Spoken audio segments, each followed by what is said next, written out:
Hey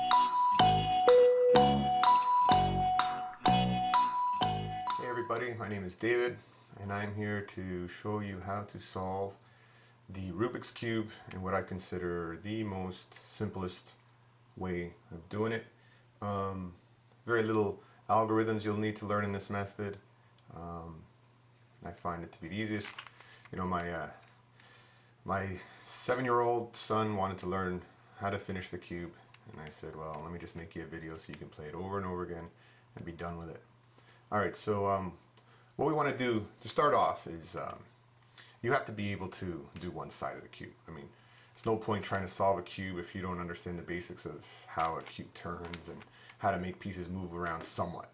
So it doesn't matter about anything else, but you should be able to solve any color, one color at a time. And it's probably the best fun you can have and right when you get your cube is figuring out how to do one side. Alright, so I'm not going to really train you how to do one side. You can do that on your own, and once you know how to do it, we'll move on to actually solving the cube.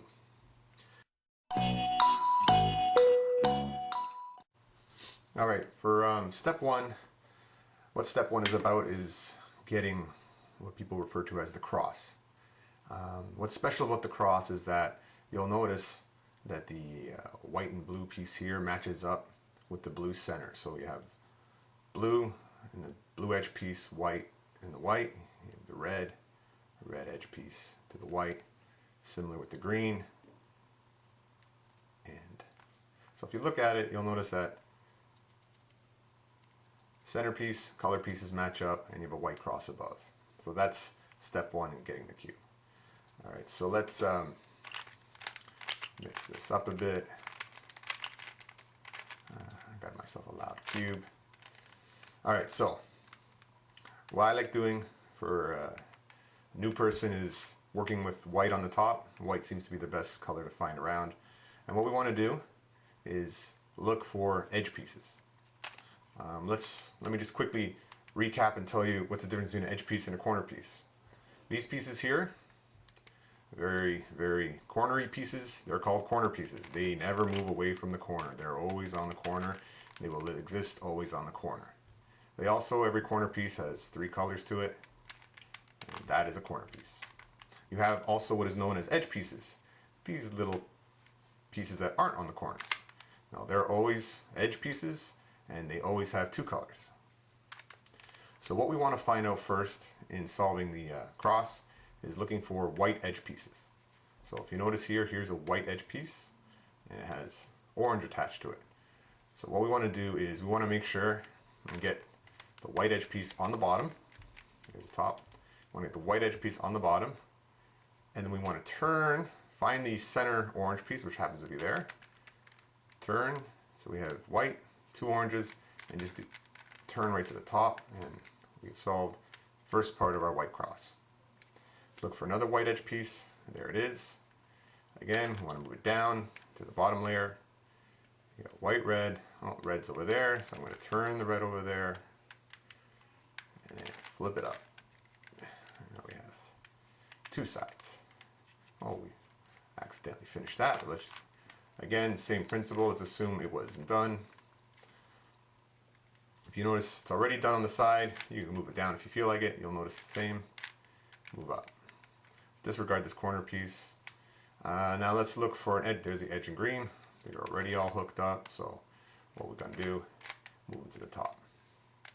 Now, you'll notice we can disregard this corner piece, but we now have ourselves a white cross with all colors matching. Now before moving on to the next step, I would say do what you can, try it 3, 4, 5 times in a row to make sure you get this step. There's no rush in trying to solve the cube your first time out, and that way you can really be good at trying to solve the cube. I'll just do it quickly again. There's a white edge piece. I'm going to turn it twice to the bottom, match up the edge piece to its center orange, rotate it to the top. Oh, there's another one on the bottom, red. I'm going to move that over to the red center. Move it to the top. You notice I'm always keeping the top on white on it. Here, you'll notice it's reversed. It's not really where we want it to be. So you'll have to figure out that you'll do one twist, twist it to the bottom, This one you want to move back because it was already solved. And I moved it down. Oh, it happens to match up perfect there. Move it to the top. And last one is the blue. It already is there. Move it to the top, and we have ourselves a cross again. All right, so practice that again, and we'll move on to the next step.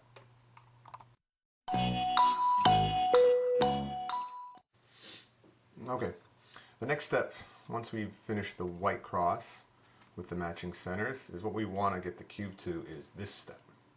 And that is where we have not only the two, but we also have corner pieces matching up.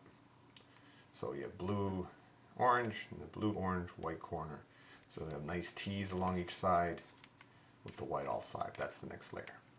Now, there's a few other steps. There's a few steps to getting this done. The step that I'm going to show you I find is the most fun and probably the most intuitive way and helps you getting to learn the way the cube works. All right, so what we want to do is look for corner pieces. When we find a corner piece, is look at the other two colors. So this corner piece is white, and then what we're going to do is see it's blue and red.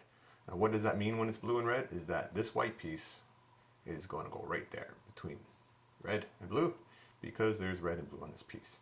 So I'm merely just going to move it over there, and we'll see that we're supposed to move it up here. Now I'm just going to use the hide and seek method. I'm going to hide it, bring this down, put it there, move it up. And notice we finished that piece. Okay, here's another edge piece. It's blue and orange.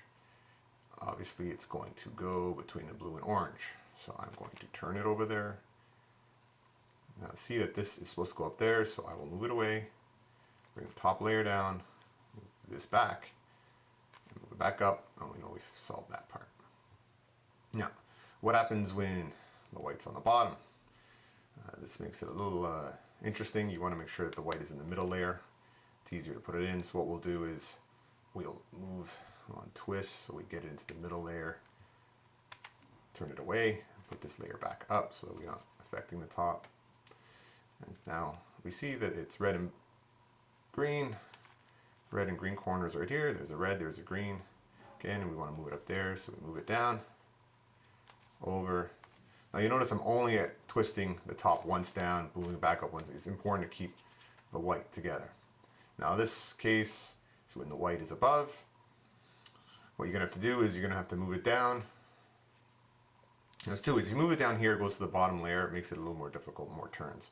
So what you want to do is turn it this way, hide it off the axis that we're turning, and turn this one back. Now we know, again, that's green and orange. There's green and orange. We want to put it right there. So move it away, hide it, bring this down, stick in there. Now you'll notice we got ourselves the T, matching colors, matching top. Disregard that piece, but you'll notice we got our nice T's, and that is your next step that you solved.